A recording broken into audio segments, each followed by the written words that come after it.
اکثر نادان لوگ سمجھتے ہیں کہ جو جال سازی ہمارا دماغ کرتا ہے اس کا مقابلہ کوئی نہیں کر سکتا، لیکن وہ بھول جاتے ہیں کہ قدرت کے پاس ہر جال سازی کا توڑ موجود ہے، کیونکہ یہ دنیا دارالعمل ہے۔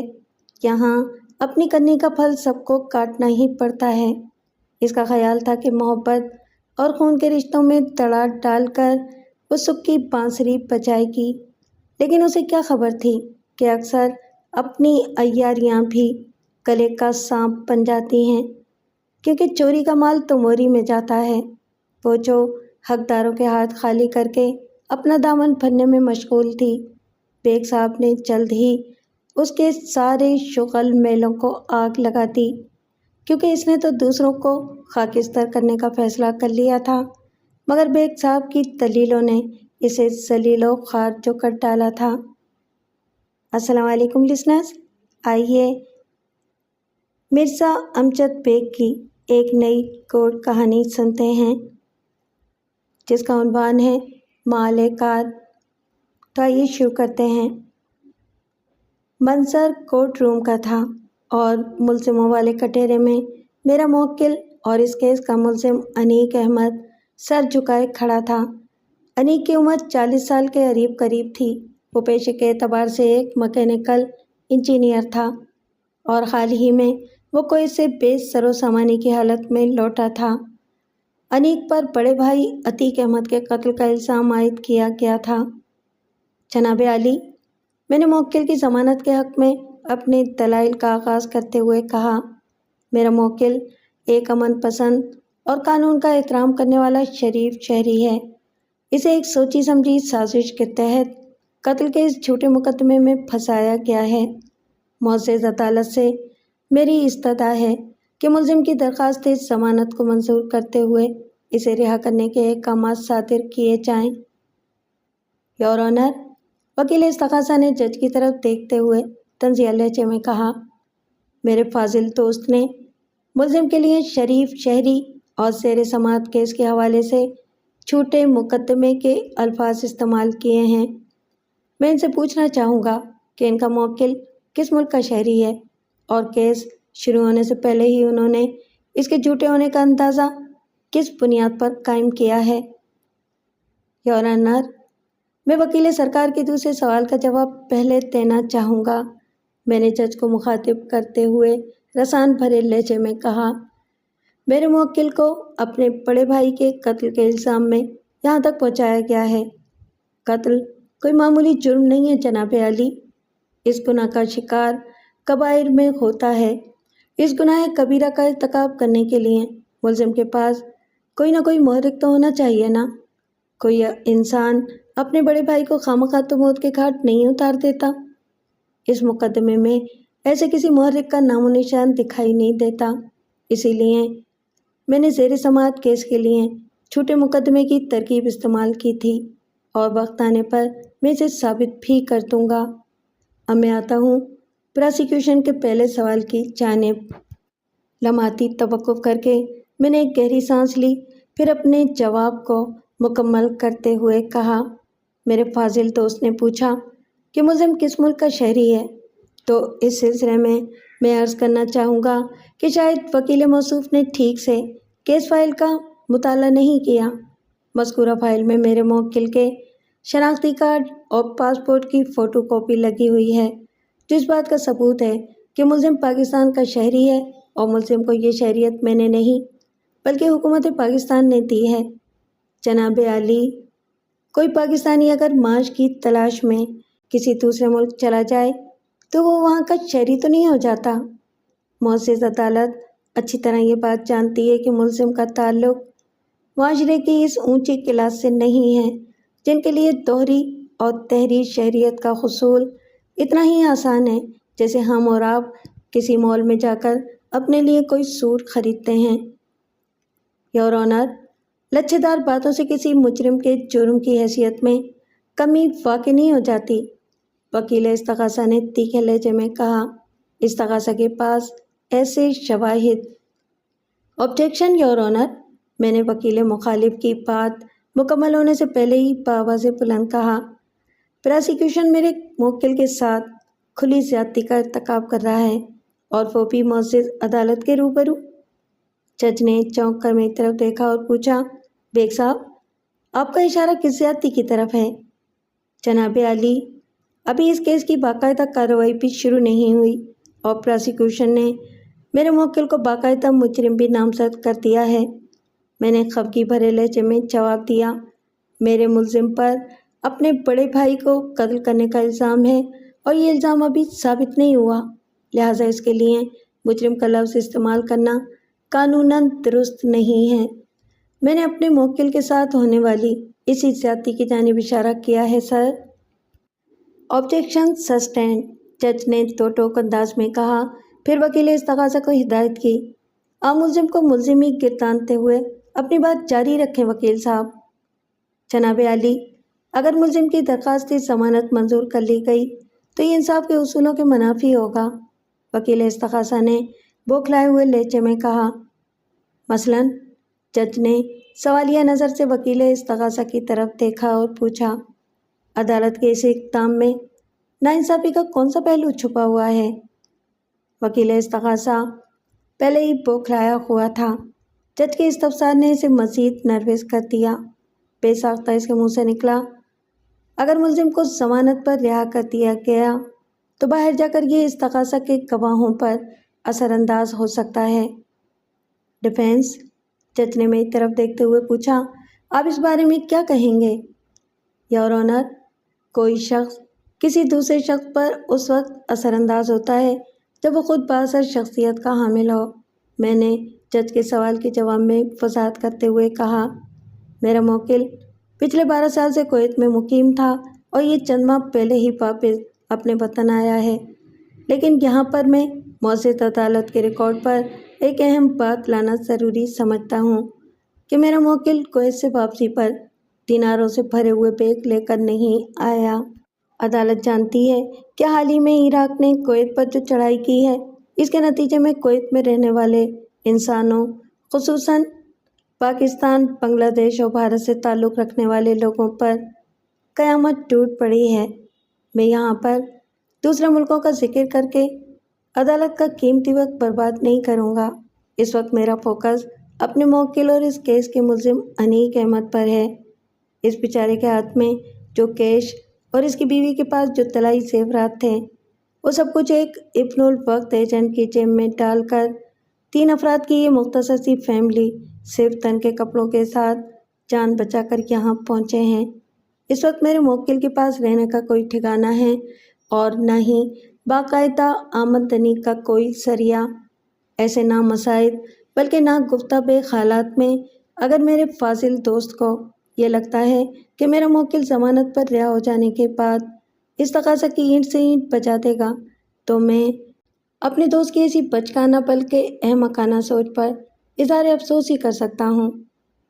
جناب عالی، میرے موکل کی مالی حالت اتنی پتلی ہے کہ ضمانت کے لیے ذاتی مچل کے خریدنے کی بھی استطاعت نہیں رکھتا، اسی لیے میں نے اس کے لیے شخصی ضمانت کا انتظام کیا ہے۔ ضمانتی کے پیپرز درخواست ضمانت کے ساتھ ہی نتھی ہیں۔ That's all your owner. جج نے مذکورہ پیپرز کا جائزہ لیا اور گہری سنجیدگی سے بولا، نیورو سرجن عدیل عمران، جو ڈاکٹر این کے نام سے مشہور ہیں۔ یس سر، ان کا بیٹا عامر عدیل بھی ڈاکٹر بن چکا ہے، میں نے معتدل انداز میں کہا، اور اتفاق سے لوگ اسے بھی ڈاکٹر این ہی کہتے ہیں۔ بس باپ بیٹے کو الگ شناخت کرنے کے لیے عامر عدیل کے نام کے بعد جونیئر لگا دیا گیا ہے۔ یور آنر، وکیل استغاثہ نے میرے موکل کی ضمانت رکوانے کے لیے آخری زور مارتے ہوئے کہا، استغاثہ کے پاس ایسے ٹھوس ثبوت اور عینی شاہد موجود ہیں جو یہ ثابت کر دیں گے کہ عتیق احمد کے قتل میں ملزمی کا ہاتھ ہے، لہٰذا عدالت سے میری درخواست ہے کہ ملزم کی ضمانت کے پیپرز کو رد کرتے ہوئے اسے جوڈیشل ریمانڈ پر جیل بھیج دیا جائے۔ یہ تو بہت اچھی بات ہے وکیل صاحب کہ آپ کے پاس ملزم کے خلاف بہت کچھ ہے، جج نے اینک کے اوپر سے وکیل استغاثہ کو گھورتے ہوئے سپاٹ آواز میں کہا، یہ عدالت آپ کو پورا موقع دے گی کہ آپ عینی گواہوں اور ان ٹھوس ثبوتوں کو یہاں لائیں۔ اس کے بعد جج نے ملزم کی درخواست ضمانت کو منظور کرتے ہوئے میرے موکل کو اس شرط پر رہا کر دیا کہ جب تک اس کیس کا فیصلہ نہیں ہو جاتا وہ کراچی سے باہر قدم نہیں نکالے گا۔ کسی ہنگامی ضرورت کے پیش نظر اسے متعلقہ تھانے کو مطلع کرنے کے بعد شہر سے باہر جانے کی اجازت ہوگی، اور یہ اجازت اتنی مدت کے لیے ہوگی کہ اس سے کسی عدالتی پیشی پر برا اثر نہ پڑے، وغیرہ وغیرہ۔ ڈاکٹر این کی شخصی ضمانت نے انیق احمد کو عارضی رہائی دلا دی تھی، اور اس میں میرا کوئی کمال نہیں تھا۔ میں نے تو صرف ایک رابطہ کار کا کردار ادا کیا تھا۔ کسی زمانے میں انیق احمد نے عامر عدیل کو ٹیوشن پڑھائی تھی، وہی عامر عدیل جو اب ڈاکٹر این جونیئر کہلاتا تھا۔ انیق نے مجھے اس ڈاکٹر فیملی کے بارے میں بتایا تو میں نے ڈاکٹر این سینئر عدیل عمران سے رابطہ کر کے اسے انیق کی مشکل کے بارے میں بتا دیا۔ وہ فوراً سے بیشتر انیق کا ضمانتی بننے کے لیے تیار ہو گیا تھا۔ سیانے سچ کہتے ہیں کہ نیکی اور بھلائی کا کوئی بھی کام ہاتھ سے جانے نہیں دینا چاہیے، کیونکہ یہ کام صدقہ جاریہ ہے جو کسی بازگشت کے مانند لوٹ کر آتا ہے، مگر کئی گنا زیادہ اثرات، ثمرات اور افادیت کے ساتھ۔ شفیق احمد کے پاس واجبی سی تعلیم تھی۔ وہ اچھے وقتوں میں کسی مہربان کی کوشش سے محکمہ تعلیم میں ملازم ہو گیا تھا، اور ایمانداری سے کام کرتے ہوئے وہ UDC کے عہدے تک پہنچنے کے بعد ریٹائرڈ ہو گیا تھا، اور اب اسے اس دنیا سے رخصت ہوئے کم و بیش 8 سال ہو گئے تھے۔ شفیق کی صرف 2 ہی اولادیں تھیں، عتیق اور انیق۔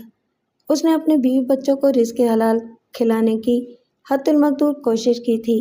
یہی وجہ تھی کہ 43 سال کی ملازمت کے بعد بھی وہ ایک کلرک کی ریٹائرڈ ہوا تھا، اور اس کے پاس مال و جائیداد کے نام پر بھی کچھ خاص نہیں تھا۔ اس نے کئی سال کی اقساط ادا کرنے کے بعد گلشن اقبال کے علاقے میں 120 گز کا ایک پلاٹ خرید لیا تھا، جس پر مکان کی تعمیر کی نوبت اس وقت آئی جب ریٹائرمنٹ کے بعد فنڈز اس کے ہاتھ لگے تھے۔ بہت سے ایسے افراد جن کا اپائنٹمنٹ شفیق احمد کے ساتھ ہوا تھا، وہ اس سے کہیں بڑے عہدوں پر ریٹائر ہوئے تھے، مگر وہ رشوت اور ناجائز سفارش کے چونکہ خلاف تھا، اس لیے اس کی ترقی نے جو کی رفتار کو بھی مات دے دی تھی۔ اس کی ساری توجہ اپنے بیٹوں کی تعلیم پر مرکوز تھی۔ وہ تعلیم کی اہمیت کو اچھے سے سمجھ گیا تھا۔ عتیق نے BCom کرنے کے بعد ایک بینک میں ملازمت کر لی تھی، اور انیق نے مکینیکل انجینئر کی ڈگری حاصل کی تھی۔ دونوں بھائیوں کی عمروں میں 3 سال کا فرق تھا۔ انیق کو پاکستان میں جو جابس مل رہی تھیں وہ ان سے مطمئن نہیں تھا، اس لیے وہ بیرون ملک جانے کے لیے پر تولنے لگا۔ انسان کی نیت صاف اور مقصد نیک ہو تو قدرت کی مہربانی سے منزل خود چل کر اس کے سامنے آ جاتی ہے۔ انیق کے ساتھ بھی کچھ ایسا ہی ہوا تھا۔ آج یعنی جس دور کا یہ واقعہ ہے، 12 سال پہلے کویت کی ایک آئل کمپنی کو مکینیکل انجینئرز اور دوسرے ٹیکنیکل اسٹاف کی ضرورت تھی۔ اس نے قسمت آزمائی اور 100% کامیاب رہا۔ اس طرح وہ کویت پہنچ گیا تھا۔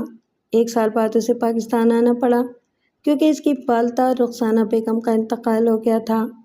2 سال کے بعد جب وہ 1 ماہ کی چھٹی پر پاکستان آیا تو شفیق نے اس کی شادی کرا دی۔ عتیق کی شادی انیق کے کویت جانے سے 1 سال پہلے ہو گئی تھی۔ شادی کے 1 سال بعد انیق کو ایک مرتبہ پھر ہنگامی حالات میں پاکستان آنا پڑا تھا۔ اس بار شفیق احمد اپنے خالق حقیقی سے جا ملا تھا۔ ان 4 سالوں میں انیق نے کویت میں اچھی طرح اپنے قدم جما لیے تھے۔ سو والد کے چہلم کے بعد وہ اپنی بیوی شمائلہ کو بھی ساتھ ہی کویت لے گیا تھا۔ آئندہ سال اللہ نے اسے بیٹی جیسی عظیم نعمت سے نوازا۔ گویا اس کی فیملی مکمل ہو گئی تھی۔ کویت میں ان لوگوں کو رہنے سہنے اور کھانے پینے کی کوئی کمی نہیں تھی۔ وہ چونکہ اچھا کما رہا تھا، اس لیے راوی چینی چین لکھ رہا تھا۔ وہ لوگ کویت میں اس قدر خوشحال زندگی بسر کر رہے تھے کہ ایک روز اس نے فون پر عتیق سے کہہ دیا، بھائی میرے پاس اللہ کا دیا سب کچھ ہے، اس لیے مجھے آبائی مکان سے کچھ نہیں چاہیے۔ والدین کا چھوڑا ہوا وہ گھر آپ کا ہے، میں یہاں خوش ہوں، آپ وہاں خوش رہیں۔ ایسا کیسے ہو سکتا ہے انیک؟ عتیق نے اس کی بات کے جواب میں کہا۔ اس مکان پر ہم دونوں بھائیوں کا برابر کا حق ہے۔ تمہیں کویت میں جب تک رہنا ہے رہو، جب تم واپس پاکستان آؤ گے تو ہم ایک ساتھ مل کر رہیں گے۔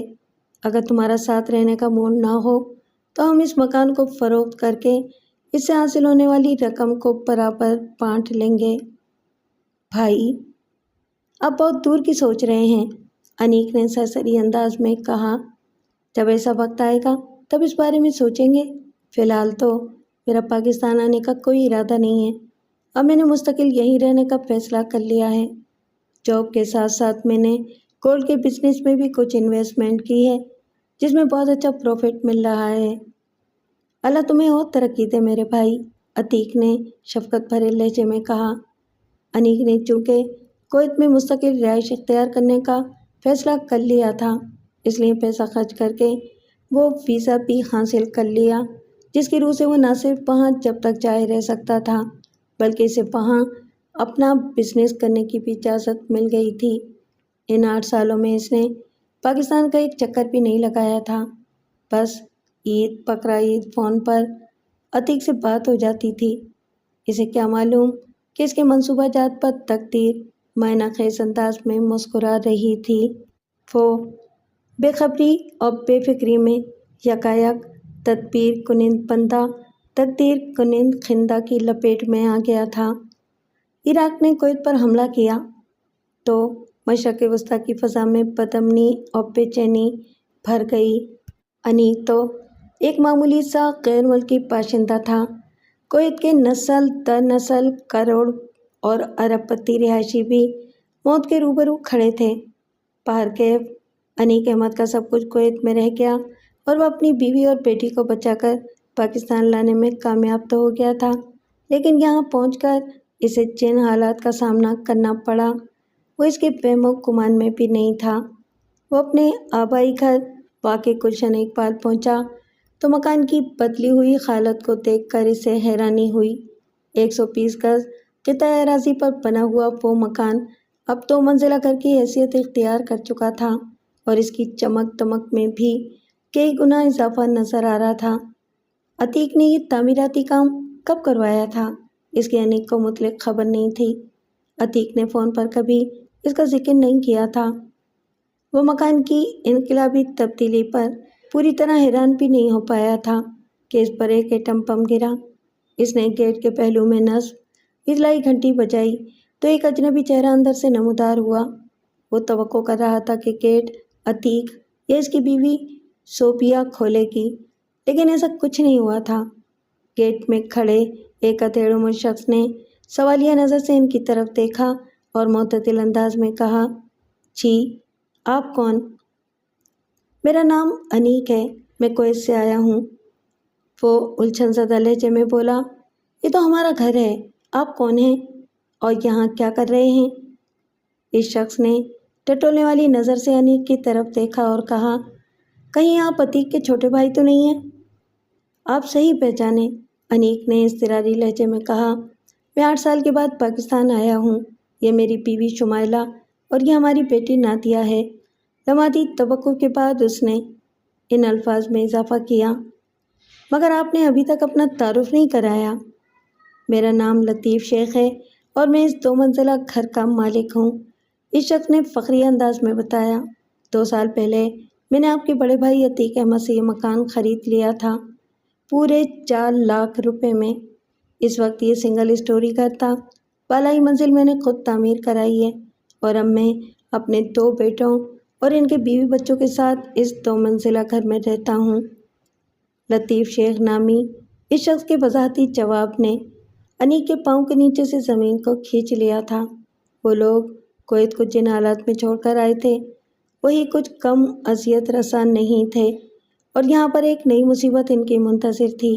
انیک کی معلومات کے مطابق وہ مکان ابھی تک ان کے مرحوم والد شفیق احمد کے نام تھا اور اس مکان کو فروخت کرنے کے لیے ضروری تھا کہ پہلے وہ ان دونوں بھائیوں کے نام ٹرانسفر ہو، اس کے بعد ہی وہ اسے بیچنے کا اختیار رکھتے تھے۔ لیکن لطیف شیخ جو انوکھی کہانی سنا رہا تھا وہ انیک کی سمجھ سے باہر تھی۔